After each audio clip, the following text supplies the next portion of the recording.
35 years ago, no one could have imagined that Vietnam would have become one of Asia's runaway success stories. But it's caught up fast and now has one of the world's highest growth rates. And Ho Chi Minh City is its commercial and economic hub.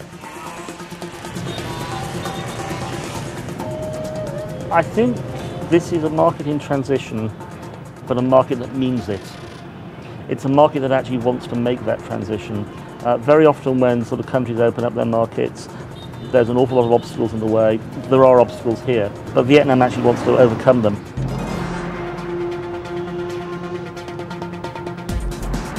You've got a very, very young population.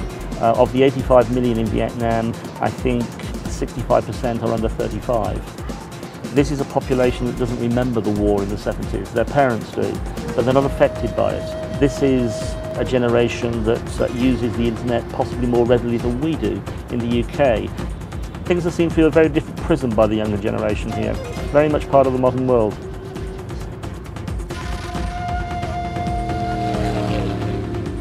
Vietnam is a country on the up. Following the liberalisation of the country's economic policies, bilateral trade between Vietnam and the UK has grown strongly, with UK exports to Vietnam increased by 64% from 2005 to 2007. Ho Chi Minh City is establishing itself as the country's commercial core. While the city has just 7% of Vietnam's population, it generates 22% of Vietnam's GDP.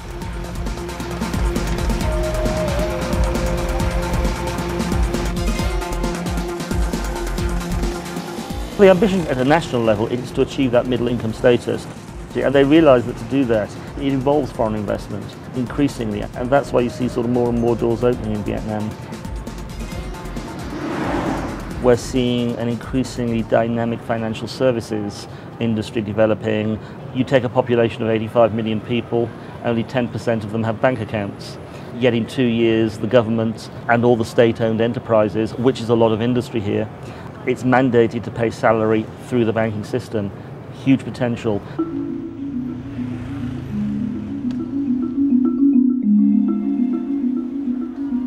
In recognition of the country's potential, UK Trade and Investment has designated Vietnam as one of its 17 emerging markets around the world. In the past few years, it's emerged as a serious competitor to China in the economic powerhouse stakes, thanks to a dynamic labour market.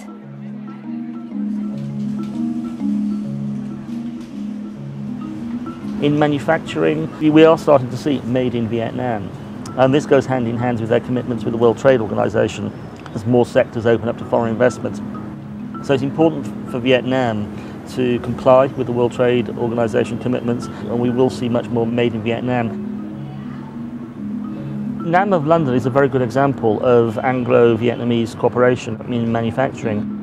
They supply the clothing lines for big household UK names like Tesco's, Marks & Spencer's.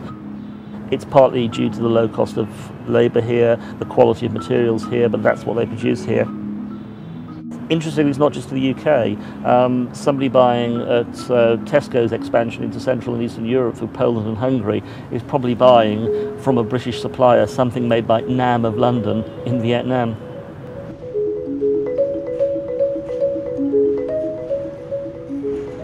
Vietnam had a period of isolation internationally, and a lot of people still have that image of the country.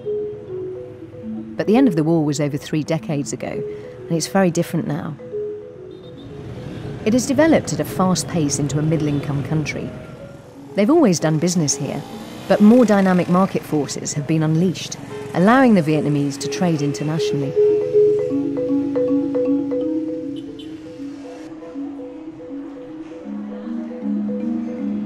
This has been a growing market for British goods. I mean, bilateral trade is now worth about £1 billion a year.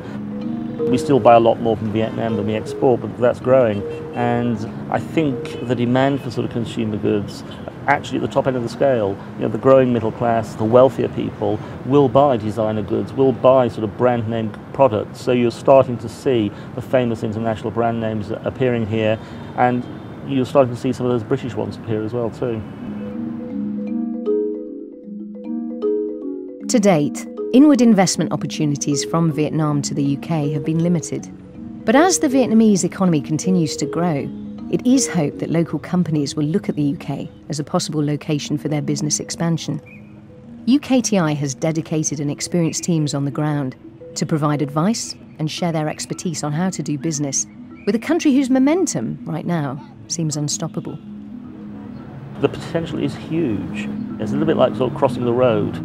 You look at that huge mass of traffic just coming towards you. Looks terribly confusing, terribly difficult. But, you know, once you sort of take the plunge and set foot, you do exactly what Vietnam's doing. You just keep going across that road and you keep moving forward. You know, that's the way you cross the road here. You never ever stop. You never ever go back. You just keep moving slowly, slowly, slowly. But you get there. And that's actually the way business has to operate. You need to take that first step, keep going.